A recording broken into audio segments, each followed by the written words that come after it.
It's been happening for about a month now. Whenever I stand in front of a reflective surface, I see it behind me briefly before it disappears from view. I have no idea what it is. It always manages to evade me whenever I look for it. When I first noticed it, I didn't pay much attention, figuring that it was probably just a trick of the light. But then I began to see it more frequently, and every time I turned around, it was gone. After several days and nights of glimpsing, turning, and wandering, I began to get more than just a little bit freaked out.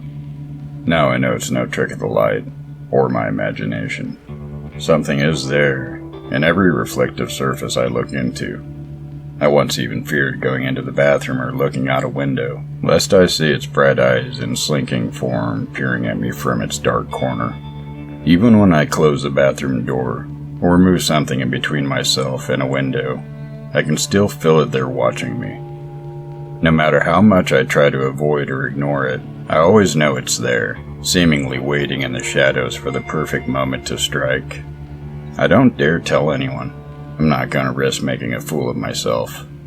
For the first couple of weeks I lived like this, with constant paranoia and an almost irrational fear of my reflection. But eventually I realized that whatever it was, if it wanted to harm me, it would have already done so. After a few days of replaying this reassuring fact in my head each time I stepped up to the bathroom mirror, I began to treat the sighting as though it was as mundane as a pigeon. Now I'm at the point where I sometimes talk to it. Hey there, buddy. Have a good night's sleep? Or, I'm going out for a smoothie. Do you want one? Of course, it never responds. Although, every once in a while it stays around for a few seconds longer than usual before hiding again. It's been a strange few weeks or so. I know the being is there, but I don't care at all. It's a part of my everyday routine. I came home from work late and began getting ready for bed. I stepped into the bathroom, not even bothering to glance into the mirror as I get my toothbrush and toothpaste out. I'm just raising my brush to my mouth when I look up to the mirror and freeze. There it is. It isn't even hiding behind the door in the edges of the shadows as it usually does.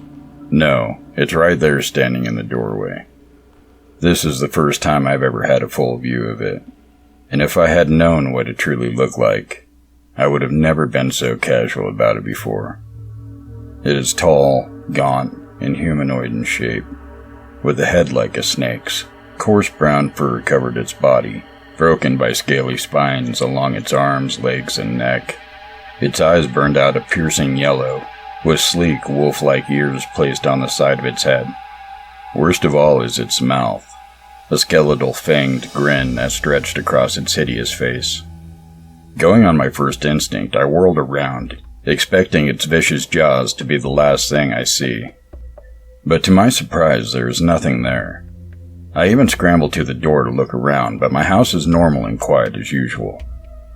It couldn't have hidden that quickly, could it? I turned back around and gave a short scream as I see it now standing directly behind me. Its long black claws raised up above my shoulders. I spin around, punching out and hitting nothing but air. My heart pounding and my mind in a panic, I look back to the mirror again, not knowing what to expect. Then it happens. As if in a dream, I stand transfixed as a monster latches its claws on my reflection's neck, yanking it back. I reach up to feel my own neck, but there is nothing. No pain, no grip. It's as if I'm watching a horror movie in my mirror. My reflection kicks and flails about frantically, its face a mask of pure fear and agony as the claws dig deeper into its shoulders and the beast begins pulling it out of the bathroom's door. In a sudden burst of uncanny protectiveness for my own reflection, I whirled around and slammed the bathroom door shut, hoping that it will halt the creature. But when I turned back, the door in the mirror is still open, and my reflection is now desperately clinging to the door frame as blood spills down its body. I can never describe the sheer horror of seeing yourself, even just a reflection of yourself, being brutally attacked and not being able to do anything about it. Then, for the first time since the attack had begun, my reflection looked up at me, right into my eyes, with its terror-stricken gaze. It mouths one word, "Help," before going limp and being dragged off into the blackness beyond the doorframe. I stand there for what seems like hours, my whole body quaking and tears flowing freely down my face. My mind is totally numb as I gaze into the empty mirror. I have no reflection,